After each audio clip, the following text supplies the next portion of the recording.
¿Qué tal? Muy buenos días, señoritas asuncionistas. Reciban todas un cordial saludo de paz y bien. El día de hoy vamos a continuar con el desarrollo de nuestra área de comunicación.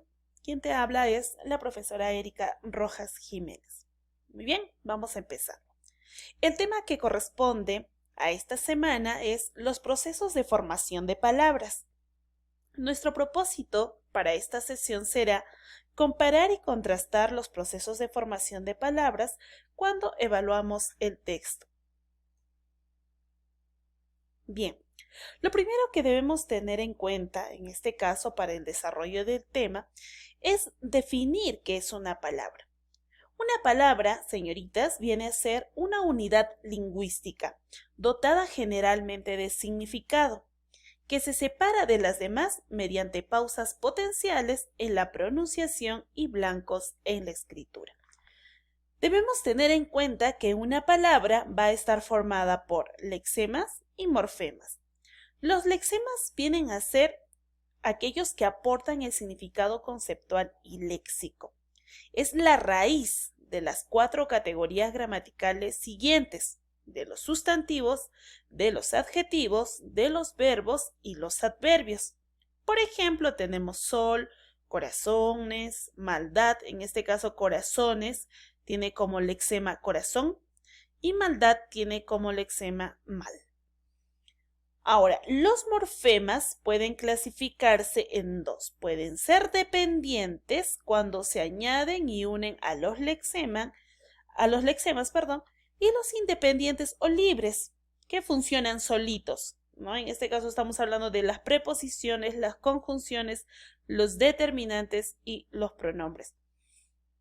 Ahora, los morfemas dependientes pueden ser a veces derivativos y otras veces flexivos. Los morfemas derivativos aportan significado léxico o, en el caso del infijo, un significado gramatical. Los morfemas derivativos pueden ser prefijos que van delante del lexema, los sufijos que van detrás del lexema y los infijos o interfijos que se colocan entre el lexema y el sufijo, que no aportan significado al lexema.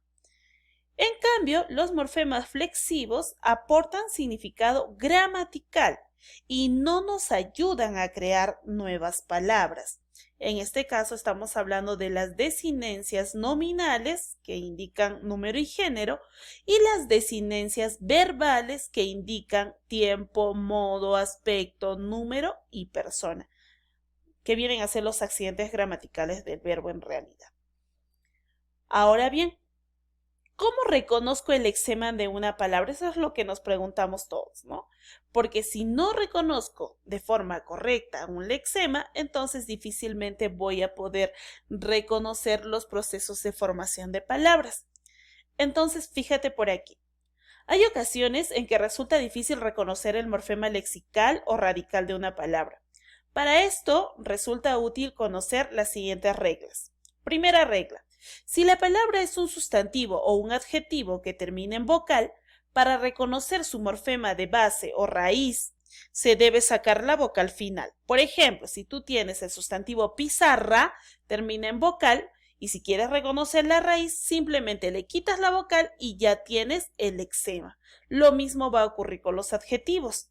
Ahora, si la palabra es un sustantivo o un adjetivo que termina en consonante, el morfema de base es toda la palabra. Por ejemplo, árbol termina en consonante, por ende todo va a ser la raíz.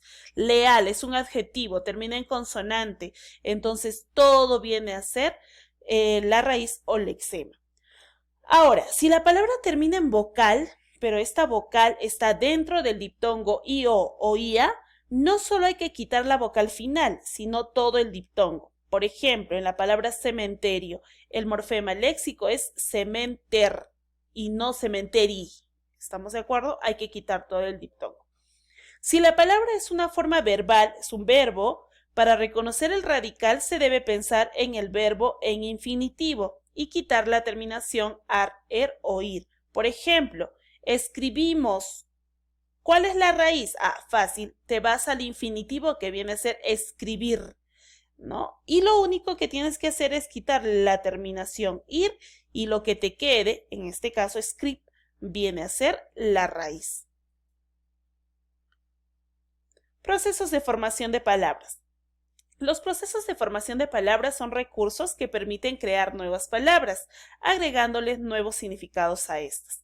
Dentro de estos procedimientos tenemos la derivación, composición, parasíntesis, onomatopeya, acortamiento, acronimia y también tenemos la siglación. Hablemos primero de la derivación. Este procedimiento se da cuando a la raíz o lexema se le agregan los morfemas derivativos, es decir, sufijo o prefijo, que contienen diferentes ideas. Ahora, puede tener dos formas, ¿no? A veces tenemos la raíz o lexema y luego le ponemos un morfema derivativo llamado sufijo. O en todo caso, podemos tener primero el morfema derivativo, que en este caso sería un prefijo, y luego va a venir lo que es la raíz o lexema. Por ejemplo, ¿no? En el caso de la prefijación, es un proceso mediante el cual vamos a añadir un prefijo a una base léxica.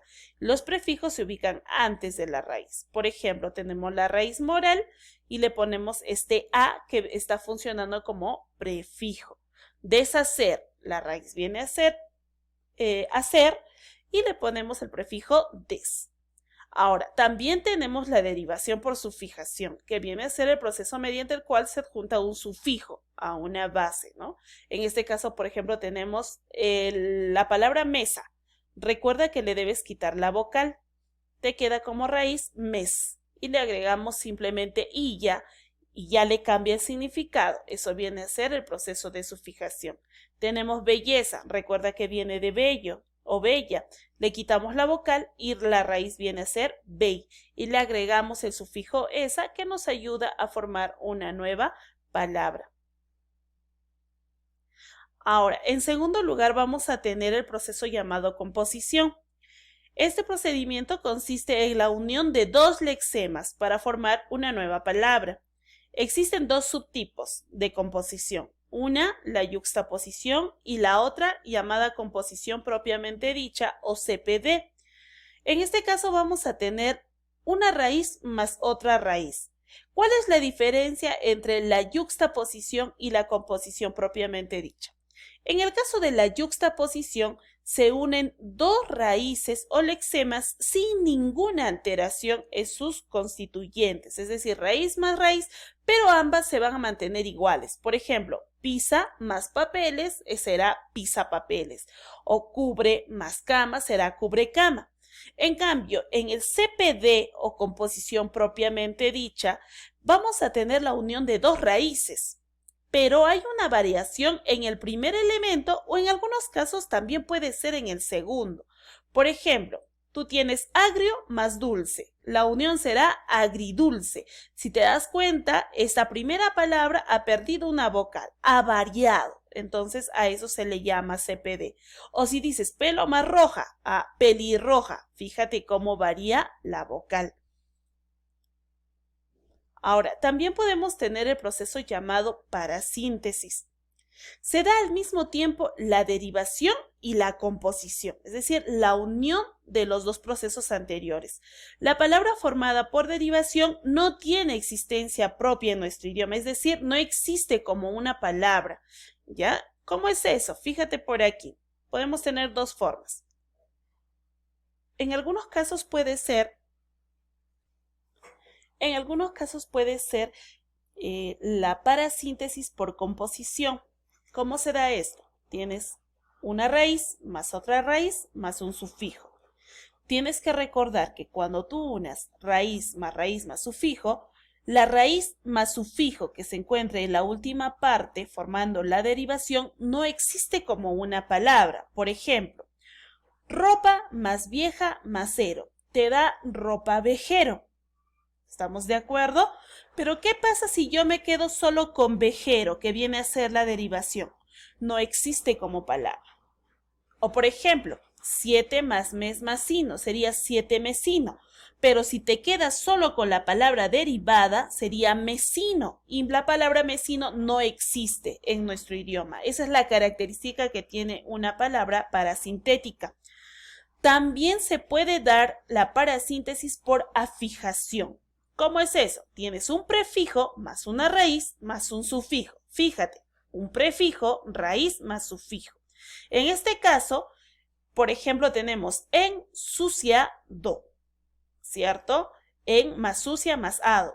Si tú te quedas solo con suciado, te darás cuenta que no existe en nuestro idioma. Si tienes, por ejemplo, des más cuart más izar, será descuartizar. Pero si te quedas solo con cuartizar, no va a existir en nuestro idioma. Entonces, esa es la característica que va a tener la parasíntesis. A ver, sigamos. Esta nota es muy importante. Debemos tener en cuenta que la parasíntesis por afijación no puede ser considerada como palabra derivada. La principal diferencia entre estos dos procesos es que la parasíntesis por afijación, si se prescinde de uno de sus elementos que lo constituyen, las palabras resultantes no son aceptadas, ya que no tienen existencia, lo que te acabo de explicar. Pero sí son considerados derivados, por ejemplo, incultura. ¿Por qué? Tienes prefijo más raíz más sufijo, ¿cierto? Pero la palabra cultura sí existe en nuestro idioma. Entonces, por ejemplo, también tenemos desorden o desordenado, perdón. Si tú dices solo ordenado, sí existe en nuestro idioma, entonces esos vienen a ser derivados. Ahora, también vamos a tener el proceso de acortamiento. En este caso, ese proceso que consiste en la supresión o reducción del significante de una palabra. Esto se da a través de la omisión de las sílabas iniciales, intermedias o finales. Se pueden presentar tres casos. El primero se llama aféresis, cuando se sustrae letras o sílabas al inicio de la palabra. Por ejemplo, cuando dices ama en vez de mamá, cuando dices bus en vez de autobús o cello en vez de violonchelo. También existe el síncope. En este caso se sustraen sílabas del centro de la palabra. Cuando dices, por ejemplo, Varna en vez de Barcelona o Navidad en vez de Natividad. Y el apócope que se da cuando sustraes sílabas, pero al final de la palabra. Cuando dices bici en vez de bicicleta, boli en vez de bolígrafo, cole en vez de colegio, etc. También vamos a tener el proceso llamado acronimia. La acronimia es un procedimiento para la formación de palabras que originariamente se daba cuando uníamos las sílabas del principio y del fin de dos o más palabras que formaban una expresión. Actualmente este procedimiento consiste en la unión de las sílabas o letras iniciales de diferentes palabras para crear un nuevo término. Se escribe con minúscula. Existen también algunas siglas que funcionan como palabras y deben estar consideradas en este grupo, por ejemplo, CEDAPAL, FIFA, OMNI, etc. Vamos a tener también el proceso llamado siglación. Son palabras formadas por la unión de las primeras letras que constituyen el nombre de una institución, organismo u otro, y se escriben siempre con mayúscula a diferencia de los acrónimos. Por ejemplo, ONU, DNI, UNMSM, y te darás cuenta que es siempre la primera letra de cada uno de los términos que van a formar una expresión. En cambio, en el caso de los acrónimos, pueden tomar más de una letra. Por ejemplo, ¿no? CEDAPAL, que quiere decir servicio. Fíjate, hemos cogido dos letras de la primera palabra de agua potable y alcantarillado de Lima, ¿no? Entonces, esa es la diferencia básica. Y por último, vamos a tener la onomatopeya, que vienen a ser palabras que han sido formadas por imitación de un sonido o un ruido. El tic-tac, zig-zag, clic, miau, wow, pío, tilín, talán, o por ejemplo las palabras que se han formado por el sonido que emiten los animales, ¿no? Barrita, clueca, maulla, otila, surea, grazna, etc. Muy bien, entonces ahora vamos a pasar al desarrollo de las preguntas que se han planteado en la práctica. Nos vemos entonces en la clase, señoritas.